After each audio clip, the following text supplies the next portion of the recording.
세상에는 수많은 위인들이 있습니다. 제가 어렸을 때 존경했던 분 중에 한 분이 수바이자인데요. 그는 세계 박사 학위를 가졌고 또 전문적인 오르간 연주자였습니다. 신학, 철학에도 영향력 있는 저서를 발행한 학자이기도 합니다. 그는 목사님 자녀로 장래가 매우 촉망이 되었습니다. 그가 어느 날 아프리카로 가고 그곳에서 의료 선교를 하게 되는데요. 그 공로로 그는 1952년 노벨 평화상을 받습니다. 이때 전해지는 일화가 있습니다. 수바이처가 기차를 타고 노벨상 수상을 위해서 스웨덴으로 갈 때 많은 기자들이 수바이처를 취재하려고 기차에 올라탔습니다. 그리고 수바이처가 아마 특등실에 있을 것이다 생각하고 갔는데 보이지 않는 겁니다. 1등 칸에 가보고 2등 칸에 가보고 3등 칸에 가보았는데요. 3등 칸은 가난한 빈민들이 타는 곳입니다. 수바이처가 그곳에서 가난한 빈민들을 치료하고 있었습니다. 그때 한 기자가 수바이처에게 질문을 합니다. 선생님, 왜 이렇게 어렵고 불편한 3등 칸에서 기차를 타고 스웨덴에 가십니까? 좀 편하게 가시지. 그때 수바이처가 이런 말을 합니다. 1등 칸은 나에게 좋은 곳이지만 나를 필요로 하는 곳은 아닙니다. 하지만 이곳은 의사인 나를 필요로 하는 많은 분들이 있습니다. 저의 삶은 내가 필요한 곳이 아니라 나를 필요로 하는 곳을 찾아서 사는 것뿐입니다. 수바이처가 왜 위대한 삶을 살 수 있었는가 알 수 있었습니다. 이걸 한마디로 말하면 취약성을 도와주는 삶이다. 이렇게 말할 수 있습니다. 아픈 사람은 건강에 취약한 사람입니다. 두 가지 인생이 있습니다. 하나는 안락한 곳에서 만족을 찾는 인생입니다. 오늘날 수많은 사람들이 더 안락하고 즐거운 곳에서 살기를 원합니다. 이때 그들에게 필요한 건 돈과 재산일 수 있습니다. 또 하나는 취약하지만 그곳에서 의미와 가치를 만나는 인생이 있습니다. 예수님의 인생도 취약한 사람들을 돕는 인생입니다. 병든 자들 고치고 소외된 사람들 친구가 되어 주셨습니다. 십자가에서 죽으시고 예수님은 성령을 약속하셨습니다. 로마서는 성령의 사역을 이렇게 기록합니다. 이와 같이 성령도 우리의 연약함을 도우시나니. 우리의 연약함은 무엇을 말하는가? 우리가 가진 취약성을 이야기합니다. 우리는 보통 안락한 것을 누리면 행복하다고 생각하는데 인생을 전체적으로 보면 꼭 그렇지만도 않은 것 같습니다. 아침이면 마을에 들려온 노래가 있습니다. 잘 살아보세, 잘 살아보세. 우리도 한번 잘 살아보세. 그때 잘 산다는 건 경제 성장을 의미했습니다. 지금 잘 산다는 건 경제 성장만을 의미하지는 않습니다. 몸의 건강도 있지만 마음의 건강, 영의 건강까지 함께 풍요로워야 합니다. 예수님 당시 유대 사회는 계층 간의 격차가 컸습니다. 부자는 호화로운 삶을 살았고 가난한 자는 열악한 환경에서 고통을 받았습니다. 부자들은 자신들의 부를 하나님의 축복으로 생각했고, 가난한 자들은 하나님께 저주를 받았다고 여겼습니다. 이때 예수님은 그들에게 부자와 나사로 이야기를 들려주십니다. 부자는 안락하고 편하게 잘 먹고 잘 살았는데 죽을 때 고통을 받으면서 죽어가고 그는 자신의 삶을 후회합니다. 거지 나사로는 죽을 때 주님 품에 안기고 구원과 만족을 얻습니다. 예수님이 유대 사회에 부자들에게 이 메시지를 하신 이유는 두 가지가 있습니다. 하나는 잘 산다는 것은 취약한 곳을 도운다는 것을 포함한다는 겁니다. 부자는 잘 살았지만 거지 나사로를 돕지 못했습니다. 부자여서 망한 게 아니라 자신이 가진 것으로 취약한 곳을 돕지 못하고 자신만의 안락을 위해 살아서 죽으니까 그는 주님 품에 안기지 못하고 잘 살았다고 예수님은 평가를 하지 않습니다. 또 하나는 잘 사는 것보다 잘 죽는 것도 중요하다는 겁니다. 유대 사회에서 부자는 하나님 주신 축복이고 가난은 저주라고 생각했는데요. 예수님은 그들에게 부자가 축복이고 가난이 저주라고 하지 않으십니다. 또 가난이 축복이고 부자가 저주라고도 하지 않으십니다. 인생에는 취약성이 있는데 취약성을 도울 때 복받는 인생이 된다고 예수님은 말씀하십니다. 당시 부자에게 찾아간 거지 나사로는 취약성에 있는 사람입니다. 부자는 그를 외면하고 살다가 죽어서 그의 영혼은 음부에서 고통을 당합니다. 이것은 잘 사는 것이 아니라는 이야기를 하면서 건강하게 살려면 취약성을 돕는 삶을 살아야 한다. 이 이야기를 하시는 겁니다. 한국 경제는 세계에서 유례를 보기 힘들 정도로 빠르게 성장했습니다. 교회도 한때 엄청난 성장을 했습니다. 2000년대에 들어서면서 성장은 멈추었고 지금은 부흥을 말하기 어려운 시대라고 합니다. 그 이유가 무엇일까? 왜 성장이 멈추었을까? 여러 이유가 있을 겁니다. 그런데 저에게 찾아오는 마음 중에 하나가 수많은 그리스도인들이 취약한 곳을 떠나고 편하고 안락한 곳을 추구한다는 겁니다. 저는 신학교 때 이런 기도를 했습니다. 어떻게 살 것인가? 그 기도를 할 때 하나님은 그 기도에 대한 답을 이렇게 주셨습니다. 어떻게 살 것인가? 이 고민보다 어떻게 죽을 것인가를 고민해라. 어떻게 죽을 것인가를 질문하면서 그때는 순교를 생각했습니다. 지금 목사가 되고 많은 세월이 지났습니다. 올해 신년에는 하나님이 이런 마음을 주십니다. 잘 죽으려면 잘 살아야 한다. 잘 살고 잘 죽어야지 못 살고 잘 죽는다면 그것도 복이 아니다. 그러면 어떻게 잘 살 수 있지? 우리가 만나는 어려운 문제, 현실의 문제가 많은데 어떻게 잘 살 수 있지? 셀프 축복을 하라는 겁니다. 우리 인생을 보면 셀프 축복에서 오는 행복이 있습니다. 저는 사역을 하면서 내가 행복해야 한다.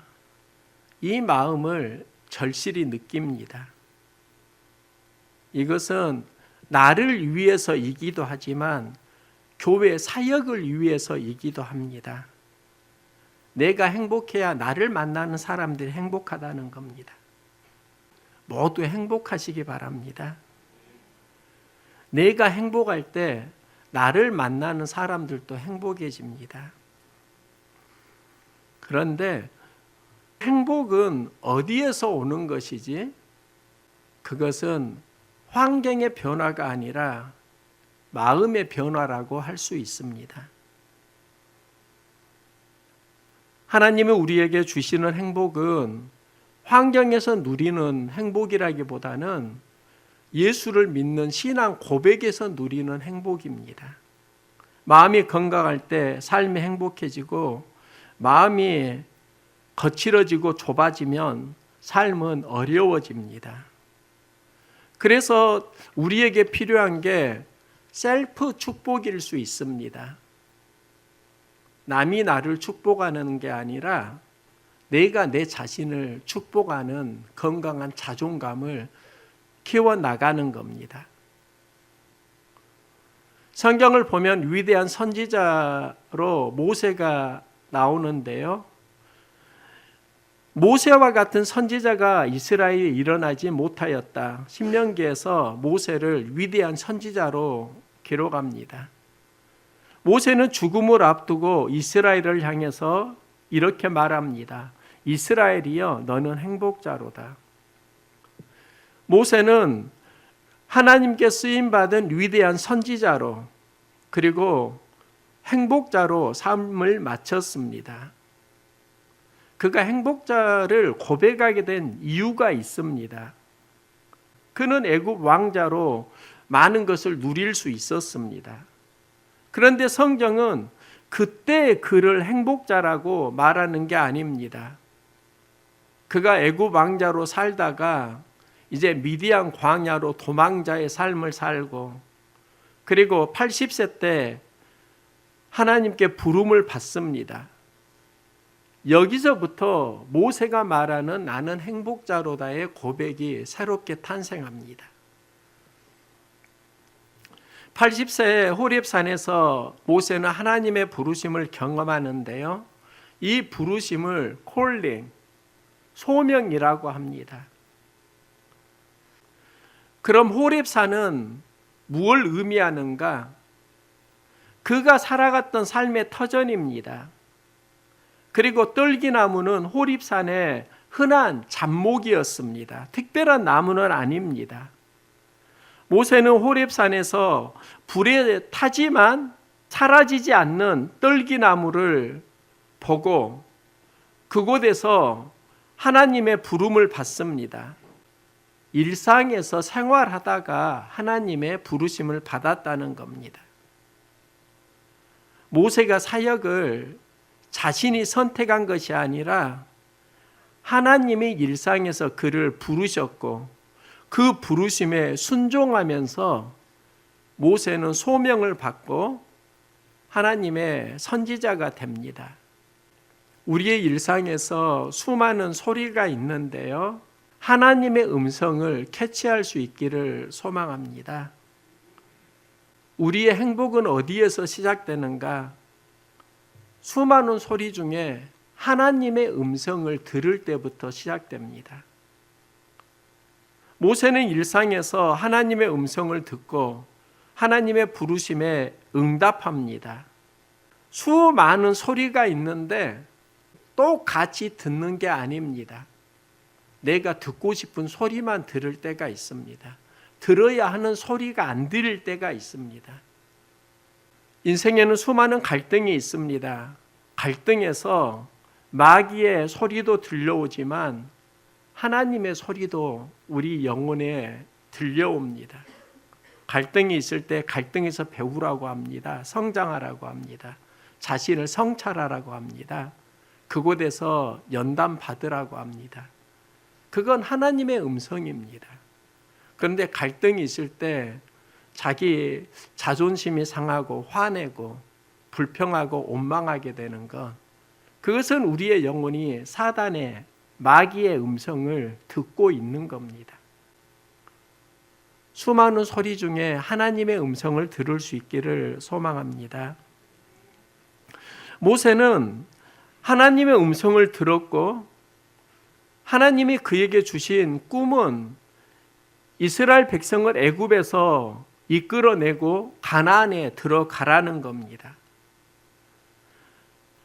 하나님은 모세와 함께 동행하면서 그에게 꿈을 주셨습니다. 제가 청년 시절에 가나안에 대한 비전을 많이 선포했던 기억이 납니다. 선교단체에서 하나님 약속하신 가나안을 믿음으로 선포하면서 살았던 적이 있습니다. 제가 여기 선운교회에 온 것도 하나님이 주신 가나안이다 이렇게 생각하고 왔습니다. 그런데 모세는 가나안보다 중요한 가치를 말합니다. 하나님과 동행하는 삶입니다. 이스라엘 백성이 애굽을 나와 홍해를 건너고 광야에서 하나님의 백성으로 살아갈 때 모세가 기도하러 산에 올라갑니다. 지도자 모세가 산에 올라가서 내려오지 않으니까 백성들은 불안해하면서 금송아지 우상을 만듭니다. 그 금송아지 우상이 애굽에서 인도하여 낸 너희의 신이라고 하면서 기뻐하고 춤을 추고 제사를 드립니다. 이때 하나님은 우상을 섬기는 이스라엘 백성에게 매우 노하시고 모세에게 이렇게 말씀합니다. 내가 너희를 가나안에 들어가게는 하겠지만 나는 너희와 동행하지 않으리라. 너희만 가나안에 가라. 너희들의 죄악을 내가 계속 보면서 그곳에 같이 가면 너희를 징벌할까 함이니라. 그때 모세가 하는 기도가 있습니다. 주께서 친히 가지 아니하시려거든 우리를 이 곳에서 올려 보내지 마옵소서. 모세는 가나안보다 하나님을 선택합니다. 교회 개척을 할 때 선원지구를 가나안으로 생각하고 부흥을 꿈꾸었던 시간이 생각납니다. 그런데 홀로 세운 작은 교회 앞에 규모가 있는 교회가 세워지고 또 감당해야 하는 현실은 좀 버거웠습니다. 그러면 내가 교회를 개척하고 누린 복이 무엇이지? 나는 가나안 성장을 꿈꾸었는데 사실 우리 교회가 크게 성장했다라고 말하기는 좀 어렵지 않나? 그런데 제가 한 가지 경험한 복이 있습니다. 힘들고 어려울 때 하나님과 동행하는 마음을 한 번도 놓친 적은 없습니다. 동행할 때 하나님은 내 마음속에 그 상황을 이기는 지각력과 새로운 감동을 많이 부어주셨습니다. 상황 속에서 배우고 깨닫게 하신 일이 굉장히 많이 있습니다. 이 시대에 교회를 세우고 사역을 한다는 게 어떻게 보면 큰 행복일 수 있습니다. 수많은 이들이 그렇게 하려고 하지만 하지 못하는 상황에서 아쉬워하는 분들이 많이 있습니다. 저는 교회를 세우고 가끔 큰 교회가 부럽다는 생각을 하기도 했습니다. 작년 초에 20년 동안 타던 차가 고장이 나고 수리할 수 없어서 폐차를 시켜야 했습니다. 중고를 구입하는데 그것도 힘겨웠습니다. 그런데 지인 목사님은 교회에서 사주는 좋은 차를 타고 다니니까 그때 참 목사님이 부럽다 이런 생각을 했던 적이 있습니다. 나는 중고를 힘겹게 구입했는데 목사님은 좋은 차를 쉽게 타시네. 교회가 크니까 부럽다. 그런데 그 목사님께서 건강 문제로 항암 치료를 받으시고 죽음의 고비를 몇 번 넘기셨습니다. 목사님께서 저를 보고 이런 말씀을 하셨습니다. 나는 서 목사가 참 부럽네. 병에 걸리고 나니까 건강이 제일 크게 보여. 서 목사는 유약한 것 같지만 건강한 체질이야. 서 목사 보면 건강이 짱짱하게 느껴진다니까. 목사님이 내가 부럽다고 하니까 그때 좀 새삼스러웠습니다. 나는 큰 교회에서 사역하시는 목사님이 부러웠는데 목사님은 나의 건강을 부러워하시는구나. 그러면서 한 가지 발견한 건 모든 사람에게 취약성과 강점이 함께 한다는 것입니다. 우리 인생을 보면 본능은요, 자신이 있는 것보다 취약성에 집중하면서 살아갑니다. 저도 사역을 하면서 취약성에 집중하는 경향이 있다는 걸 알았습니다. 교회를 홀로 개척하고 10여 년이 지났는데요. 그동안 취약한 부분을 감당하면서 많은 눈물이 있었습니다. 10수년 전 제가 부목사로 사역을 할 때 그때 사례비가 200이 넘었습니다. 지금 가치로 말하면 500 이상은 될 것 같습니다. 그때는 가정 살림을 했는데 지금은 교회 살림을 해야 합니다. 경제는 저에게 취약성이었습니다. 때로는 통닭 하나 사 먹기도 부담스러울 때가 많았습니다. 다시 생각을 해보니까 남들이 부러워하는 나의 모습이 참 많이 있다는 것을 또 알게 되었습니다. 건강검진을 하면 정상으로 나왔는데 몇 년 전에 주의하라는 항목이 나오고 그래서 헬스에 등록하고 운동을 시작했습니다.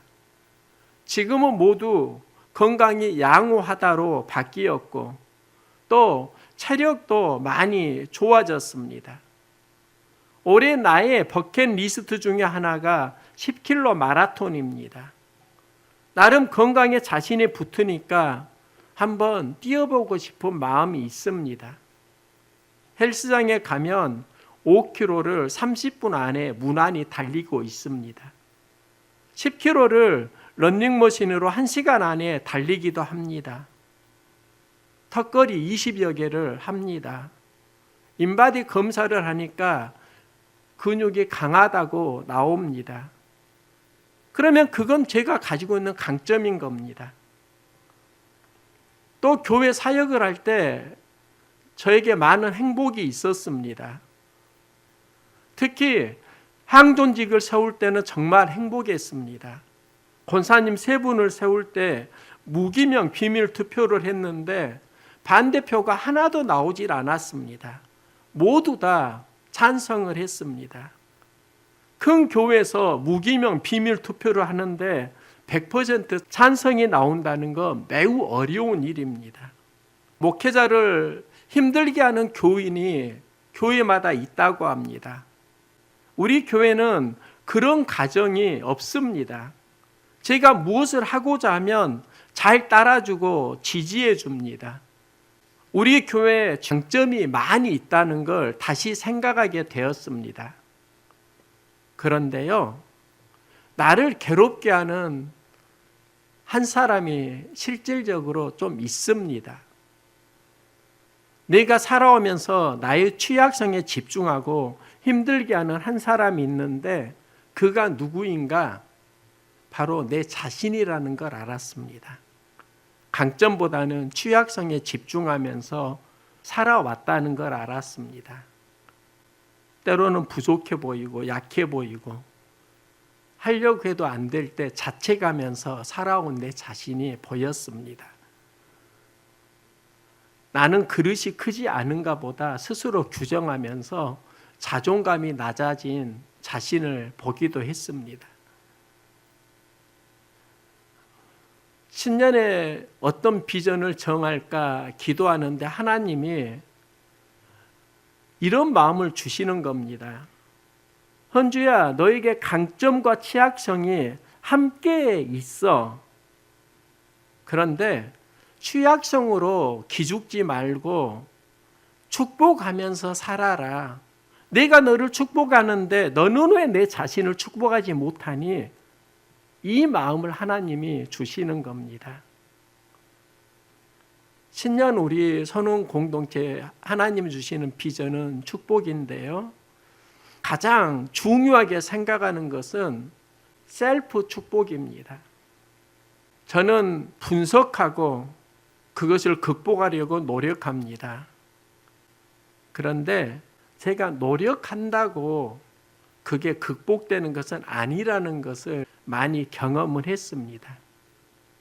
노력할수록 안 되면 더 절망하고 내 자신을 비관하면서 살아가기도 했습니다. 하나님은 그래서 말씀하십니다. 왜 너는 스스로를 축복하지 못하니? 누군가 나를 축복해 주면 좋아하고 누군가 나를 저주하면 그를 싫어하는데 가장 큰 영향력은 남이 아니라 내가 나를 어떻게 다루느냐. 내가 내 자신을 축복하지 못하고 살아갈 때 내가 진짜 어려워지는 때가 아니니? 내 자신에게 가장 큰 영향력을 행하는 사람은 타인이 아니라 내 자신이란다. 자신을 성찰할 필요는 있지만 비관할 필요는 없습니다. 자신을 성찰하면서 그 성찰이 하나님 주시는 축복으로 연결될 수 있기를 소망합니다. 우리 안에 두 가지 갈등이 있습니다. 환경 속에서 하나는 셀프 저주가 있습니다. 힘들고 어려울 때 나는 항상 이래 스스로 비관하면서 부정적인 언어를 쏟아냅니다. 그래서 불행을 느끼는 겁니다. 셀프 축복이 있습니다. 말씀 속에서 상황을 보고 말씀과 동행하는 삶을 살아가면 우리의 삶은 항상 셀프 축복을 만날 수 있습니다. 여러분의 삶 가운데 하나님 함께 하십니다. 하나님은 우리를 만드시고 보시기에 심히 좋았더라. 또 하나님은 우리에게 복을 주셨습니다. 인간의 궁극적인 목적은 행복입니다. 환경에서 행복과 불행을 만난다고 하면 불행을 많이 경험할 것입니다. 행복과 불행은 환경의 영향을 받습니다. 그런데 궁극적으로는 우리가 그때 어떤 마음을 품었느냐가 결정합니다. 힘들고 어려울 때 자신을 비관하면서 셀프 저주를 하면서 살아가진 않습니까? 나는 못나니 왜 이럴까? 신년에는 셀프 축복을 할 수 있기를 소망합니다. 어려울 때 내가 성장할 기회구나, 배울 기회구나. 가진 게 없을 때 절제를 배우게 하시는구나. 하나님과 동행하면서 주님 주시는 마음으로 축복할 수 있기를 소망합니다. 타인을 축복해 주시고요. 또 무엇보다도 내가 나를 축복할 수 있기를 소망합니다. 내 안에 나오는 언어가 비관과 부정적인 언어가 아니라 축복의 언어가 많아지고 또 그 축복의 언어를 통해서 나를 만나는 사람이 행복해지고 우리가 함께 성장할 수 있기를 소망합니다.